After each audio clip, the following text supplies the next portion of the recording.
Afinal, existem outras matemáticas? Venho apresentar para vocês hoje os conceitos que nos inspiram a fazer da sala de aula um lugar de encontro entre culturas. Para isso, eu vou falar um pouquinho sobre a etnomatemática.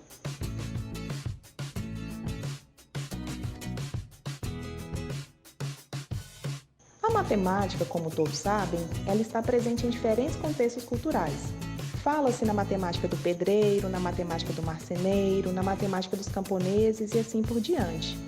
Então, podemos dizer que há saberes e fazeres matemáticos, não é mesmo? Para além daqueles que circulam na escola.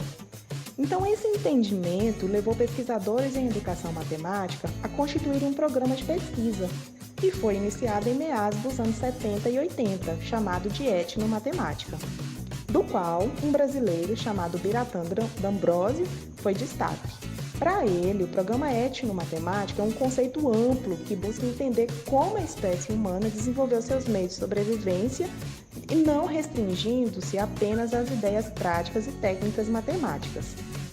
Então, por muitas vezes, a pesquisa etnomatemática ela focaliza a compreensão de saberes e fazeres, ou seja, classificar, quantificar e medir, que reconhecemos como matemáticos. Digo, reconhecemos, porque somos nós, com a perspectiva de escola, que vemos dessa forma. Porém, em diferentes culturas, o mais provável é que os saberes e fazeres estejam tão entrelaçados que não faz sentido falar deles como separados de suas respectivas culturas. Os saberes e fazeres matemáticos em outras culturas, eles não são versões do conhecimento acadêmico escolar, mas eles são relacionais aos seus respectivos contextos socioculturais. Então é isso que a etnomatemática faz. Ela traz implicações pedagógicas para a matemática. Ela traz essas implicações se reconhecemos que há matemáticas no plural. Então, devem os professores que ensinam matemática apenas adotar a matemática escolar? Se seguirmos dessa forma, podemos deslegitimar ou silenciar os saberes de fora da escola, o que, em última instância, não contribui para a convivência democrática da sociedade. Ninguém nega, gente, que a importância da matemática escolar na sociedade e a necessidade dos estudantes terem acesso a ela.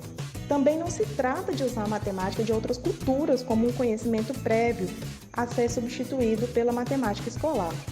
O que é proposto é que consideremos a sala de aula como um espaço de encontro entre os saberes e fazeres matemáticos, para a exploração de suas diferenças e seus paralelismos. Então, as explicações e as técnicas de resolução dos problemas de fora da escola, eles são trazidos para a escola para dialogar, comparar e tensionar com aqueles que já são naturais da escola. Um possível exemplo disso é discutir com os estudantes como um marceneiro realiza a cubagem da madeira, por exemplo. Lá no sul do país, os marceneiros usam o seguinte procedimento. Eles passam uma linha de cordel contornando o tronco da madeira da altura estimada, depois dobram a linha em 4 partes iguais, elevando ao quadrado a medida de 1/4 da linha do contorno.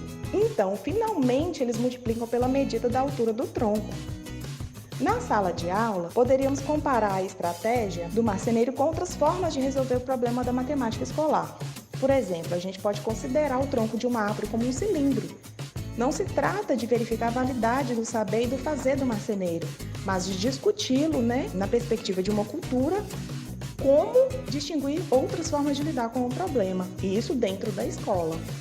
Então, a história, ela representa, de maneira geral, a história de grupos sociais e a afirmação da identidade desses mesmos grupos. Com isso, os educadores matemáticos querem simplificar o ensino da matemática, valorizando assim seu uso social. A matemática do dia a dia. É isso a etnomatemática. A gente deve lembrar que toda a construção teórica de matemática também nos deu os melhoramentos tecnológicos dos dias de hoje. Então, o telefone, a internet, o lazer, a televisão a cabo e etc.